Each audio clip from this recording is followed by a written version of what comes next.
BNP এবং জামাত এই যে দুইটা রাজনৈতিক দল তারা তরুণদেরকে প্রপারলি রিড করতে পারতেছে না। আপনি দেখবেন জামাত রিড করতেছে, এটা বিএনপির কাজ, বিএনপি রিড করতেছে, এটা জামাতের কাজ। যদি অগাস্টের পরে আমরা একটা জাতীয় সরকার করতে পারতাম যেখানে সকল রাজনৈতিক দলগুলো একসাথে থাকতো এবং জাতীয় সরকার এই সংস্কার প্রক্রিয়াটাকে যদি কোঅর্ডিনেট করতো, এটা ছিল বেস্ট প্রপোজাল। মাঠ পর্যায়ে যে কাজগুলো হইতেছে এইটাকে রাজনৈতিক দলগুলো রিড করতেছে একজনের বিপক্ষে আরেকজন হিসাবে। তারা সত্যিকার অর্থেই চায় যে এই দেশের রাজনীতির একটা পরিবর্তন হোক। আরেকটা জিনিস এখানে ইম্পর্টেন্ট, সেটা হলো যে আপনি ধরেন মাস লেভেলে অথবা গ্রাউন্ড লেভেলে কর্মী এবং সমর্থকরা খুব অ্যাগ্রেসিভ আচরণ করতেছে, কথা বলতেছে। দলের লিডারদের দায়িত্ব হলো এটাকে টোন ডাউন করা। এই আচরণটার মধ্যে যেই ইমপারফেকশন, এইটা মূলত আসছে গত এই যে 15 বছর যে একটা গণতান্ত্রিক এক্সপ্রেশন ছিল না। আপনি এমন একটা সরকারের বিপক্ষে কথা বলছেন যারে ভালো কথা বললে সে শুনে না। আলোচনার মধ্যে দিয়ে সমস্যার সমাধান করা যায়। আমরা লম্বা সময় আসলে ভুলে গেছি যে দুইটা রাজনৈতিক দল পাশাপাশি বসে একসাথে আলোচনা করতে পারে। সঠিক মাত্রার কার্বন কম্বিনেশন বৃদ্ধি করে পাইপের ডাক্টিলিটি ও হেভি লোড নেয়ার ক্ষমতা। ফ্যালকন এমএস পাইপ খুব নেগেটিভলি দেখি না, কারণ হচ্ছে জুলাইয়ের গণ অভ্যুত্থানের সময় আমরা যেভাবে একেবারে এক জায়গায় ছিলাম, সাধারণভাবেই সবাই এখান থেকে একটু একটু করে সরে যাবে, কিন্তু আমাদের বড় জায়গাগুলোতে জাতীয় ঐক্য মেনটেন করতে হবে। আর একটা লম্বা সময় তো মানুষের আসলে গণতান্ত্রিক স্পেসে কাজ করার সুযোগ ছিল না গত 15-16 বছর। তো এইটার একটা বহিঃপ্রকাশ ঘটছে এই যে আপনার অ্যাংরি রিয়াকশন, নেগেটিভ রিয়াকশন, এগুলোর মধ্য দিয়ে।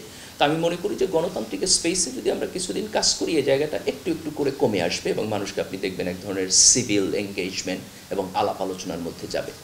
সবচাইতে ভালো হতো যদি অগাস্টের পরে আমরা একটা জাতীয় সরকার করতে পারতাম যেখানে সকল রাজনৈতিক দলগুলো একসাথে থাকতো এবং জাতীয় সরকার এই সংস্কার প্রক্রিয়াটাকে যদি কোঅর্ডিনেট করতো, এটা ছিল বেস্ট প্রপোজাল।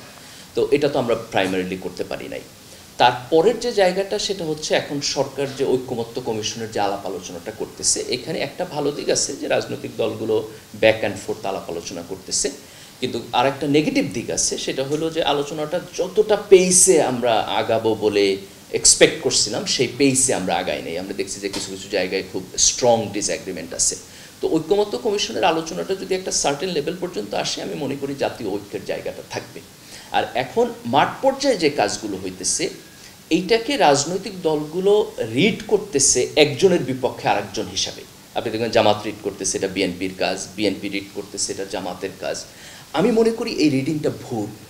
এখানে রিডিংটা একটু ডিফারেন্ট জায়গা থেকে করা উচিত। সেটা হলো যে এই তরুণ প্রজন্ম হাসিনার ফ্যাসিবাদের এগেনস্টে দাঁড়াইছে, তারা সত্যিকার অর্থেই চায় যে এই দেশের রাজনীতির একটা পরিবর্তন হোক এবং পলিটিক্যাল ইনস্টিটিউশন, রাজনৈতিক দল, তাদের ব্যাপারে তাদের একটা অনাস্থা আছে।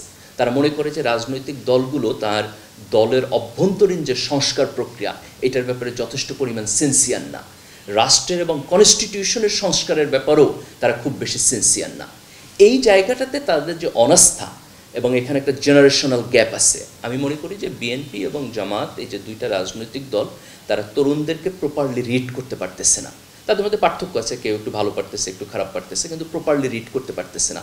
তারা সেই পুরাতন কালচারের মতো যখন একটা ঘটনা ঘটতেছে সেটাকে পলিটিক্যাল লেন্স দিয়ে ব্যাখ্যা করতেছে। আমার কথা এখানে বেস্ট হবে যদি এই দুইটা বড় রাজনৈতিক দল তরুণদের আকাঙ্ক্ষাকে এইভাবে রিড করে যে তরুণরা আসলে একটা রাজনৈতিক পরিবর্তন চায়। তারা চায় না যে আমাদের গণতান্ত্রিক সিস্টেমটা আবার ফ্যাসিস্ট হয়ে উঠুক। তারা চায় না যে একটা রাজনৈতিক দল তার ক্ষমতা ইউজ করে সন্ত্রাস করুক, যে রাজনৈতিক দল হোক, বিএনপি হোক অথবা জামাত হোক, অথবা রাজনৈতিক দলের স্ট্রাকচার ইউজ করে তারা দুর্নীতি করুক। এইটা আপনার নতুন যে রাজনৈতিক দল হয়েছে এনসিপি, তাদের কাছ থেকেও চায় না, তাদের ব্যাপারে দুর্নীতির অভিযোগ আছে। তো এই যে তরুণদের আকাঙ্ক্ষা, এইটাকে পলিটিক্যাল পক্ষ বিপক্ষ হিসাবে রিড না করে আপনি যদি প্রপারলি তাদের অ্যাসপিরেশন হিসাবে রিড করতে পারেন, তাহলে আমি মনে করি রাজনৈতিক দল যেখানে গিয়ে দাঁড়াবে সেটা সত্যিকারের সংস্কার হবে এবং সত্যিকারের ঐক্য হবে। আরেকটা জিনিস এখানে ইম্পর্টেন্ট, সেটা হলো যে আপনি ধরেন মাস লেভেলে অথবা গ্রাউন্ড লেভেলে কর্মী এবং সমর্থকরা খুব অ্যাগ্রেসিভ আচরণ করতেছে, কথা বলতেছে। দলের লিডারদের দায়িত্ব হলো এটাকে টোন ডাউন করা, তাদের একসাথে বসা উচিত, এই ভিজিবিলিটি শো করা দরকার। যখন আপনি ধরেন যে দুই দলের সমর্থক খুব অ্যাংরি আচরণ করতেছে, তারা দেখতেছে তাদের টপ লিডার একসাথে বসে আলাপ আলোচনা করতেছে, এই ভিজিবিলিটিটা দেখলে তখন আপনি দেখবেন তারা কুল ডাউন হবে। তো ন্যাশনাল লেভেলে আমার কথা ঐকমত্য কমিশনে তো সবাই একসাথে বসে আলোচনা করতেছে, এই ভিজিবিলিটিটা কমিশনের ভিতরে এবং বাইরে রাজনৈতিক দলগুলোর আরও বেশি শো করা উচিত। তাহলে মাঠ পর্যায়ে আমি মনে করি এই আচরণ একটা সহনশীলতার জায়গায় এসে দাঁড়াবে। আমি মনে করি এটা বাড়বে না, রাজনৈতিক দলগুলো এটা বাড়ানোর ব্যাপারে ক্যাপাবল হবে না।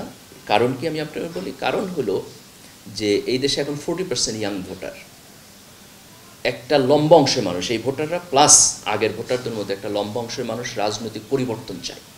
তারা যদি দেখে যে রাজনৈতিক দলগুলোর চিন্তা এবং অ্যাটিটিউডের মধ্যে কোনো পরিবর্তন হয় নাই, এইটা তাদের ভোটিং প্যাটার্নে খুব সিরিয়াসলি ইম্প্যাক্ট করবে। দেখেন সর্বশেষ মানে ফেয়ার ভোট কবে হয়েছে, এটা তো আপনি হয় 2001 বলবেন অথবা 8 বলবেন, দুইটার যেটাই আপনি বলেন। এখন তারপরে কিন্তু 10-15 বছরের একটা লম্বা সময় হয়েছে যে সময় কেউ ভোট দেয় নাই, আমরা কেউ ভোটিং প্যাটার্ন জানি না। এই নতুন ভোটিং প্যাটার্ন, নতুন ইয়াং ভোটারদের কী হবে আমি জানি না। তো রাজনৈতিক দলগুলো কোনো কনফিডেন্ট লেভেলে নাই যে আসলে ভোটিং প্যাটার্ন কী। আমি মনে করি না কোনো রাজনৈতিক দল এখন লম্বা সময়ের জন্য রিস্ক নিতে পারবে যে আমি ইনঅ্যাপ্রোপ্রিয়েট আচরণ করতেই থাকবো এবং আমি আশা করবো লোকেরা আমার ভোট দিবে, আগামী নির্বাচনে এটা হবে বলে আমি মনে করি না। এই প্রেশারের কারণেই আমি মনে করি রাজনৈতিক দলগুলো মোর রিজনেবল আচরণ করতে বাধ্য হবে। আমি আপনার এই অবজারভেশনের সাথে অ্যাগ্রি। আমি মনে করি যে এটা সাধারণ মানুষের স্পন্টেনিয়াস আচরণ, এবং এই আচরণটার মধ্যে যেই ইমপারফেকশন, এইটা মূলত আসছে গত এই যে 15 বছর যে একটা গণতান্ত্রিক এক্সপ্রেশন ছিল না। আপনি এমন একটা সরকারের বিপক্ষে কথা বলছেন যারে ভালো কথা বললে সে শুনে না, তার ফলে মানুষের এই যে অ্যাঙ্গার, এই যে ক্ষোভ, এইটাকে সে খুব মানে হার্ড এবং নেগেটিভ রিয়াকশনের মধ্যে দিয়ে প্রকাশ করতে বাধ্য হয়েছে। ওই অভ্যস্ততা তার এখনও রয়ে গেছে, এই অভ্যস্ততা কাটতে কিছুটা সময় লাগবে। তা আমি এটাকে একেবারে কমপ্লিটলি স্পন্টেনিয়াস রিয়াকশন বলে মনে করি। কিছুটা হয়তো থাকতে পারে, কিন্তু ধরেন 10% কন্ট্রিবিউশন থাকতে পারে, কিন্তু আমি মেইন স্ট্রিম জায়গাটা মনে করি যে এই মানুষের সোশ্যাল মিডিয়ায় তার যে অভ্যস্ততা তৈরি হয়েছে ওই সময়ে, সেই অভ্যস্ততার প্রকাশ। কারণ হচ্ছে আমরা লম্বা সময়ের জন্য ভুলে গেছি যে আলাপ আলোচনার মধ্য দিয়ে সমস্যার সমাধান করা যায়। আমরা লম্বা সময় আসলে ভুলে গেছি যে দুইটা রাজনৈতিক দল পাশাপাশি বসে একসাথে আলোচনা করতে পারে, বরং মানে সরকারের এগেনস্টে আপনি গালি দিবেন, কথা বলবেন, আর সরকার আপনাকে গুম করে ফেলবে। এটাই ছিল আমাদের পলিটিক্যাল কালচার। তো তার তো একটা রেসিডুয়াল ইম্প্যাক্ট থাকবে। তা আমি মনে করি এটা একটা রেসিডুয়াল ইম্প্যাক্ট, এটা নিয়ে আমাদের অতিরিক্ত কনসার্ন হয়ে যাওয়া উচিত না। শুধু টপ পলিটিক্যাল লিডারশিপের উচিত যে তাদের মধ্যে পারস্পরিক যেই সম্পর্ক আছে, আলাপ আলোচনা হইতেছে, এটাকে মোর ভিজিবল করা এবং তাদের টোনে যেন এটার ইম্প্যাক্ট না আসে। এই দুইটা কাজ যদি আমরা করতে পারি, তাহলে আমি মনে করি যে ওভার দ্য টাইম এটা ধীরে ধীরে কুল ডাউন হয়ে যাবে।